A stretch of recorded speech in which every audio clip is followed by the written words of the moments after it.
जरांगेंच्या आंदोलनाविरोधात प्रकाश आंबेडकर मैदानात जरांगे यांच्यावर केले हे गंभीर आरोप। मराठा समाजाला आरक्षण मिळावे यासाठी मनोज जरांगे पाटील यांनी पुन्हा महायुती सरकार विरुद्ध आक्रमक भूमिका घेतली आहे।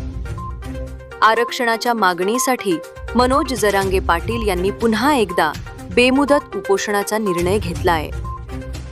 मुंबईतील आझाद मैदानात हे आंदोलन होणार असून राज्यातील सर्व मराठा बांधवांनी मुंबईत यावे असे आवाहन त्यांनी केले आहे।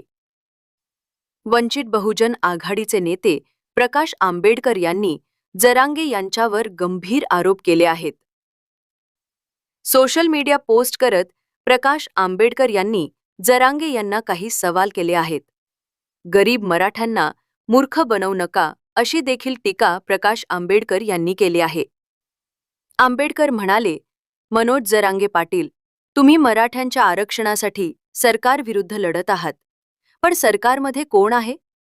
आताच्या सरकारमध्ये एकनाथ शिंदे, अजित पवार, राधाकृष्ण विखे पाटील, अशोक चव्हाण, नारायण राणे सारखे प्रस्थापित मराठा आहेत।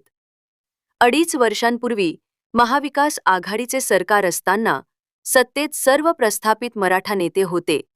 शरद पवार, अजित पवार, पृथ्वीराज चव्हाण, जयंत पाटील, बाळासाहेब थोरात हे सर्व प्रस्थापित मराठे सत्तेत होते। तुम्ही निवडणुकीत या श्रीमंत मराठ्यांचा प्रचार केला आणि त्यांना मतदान केले। तुम्ही गरीब मराठ्यांसाठी आंदोलन करत आहात, पण गरीब मराठ्यांना वंचित ठेवणाऱ्या श्रीमंत मराठ्यांना तुम्ही पाठिंबा देत आहात। गरीब मराठ्यांना मूर्ख बनवू नका अशी टीका प्रकाश आंबेडकर यांनी केली आहे।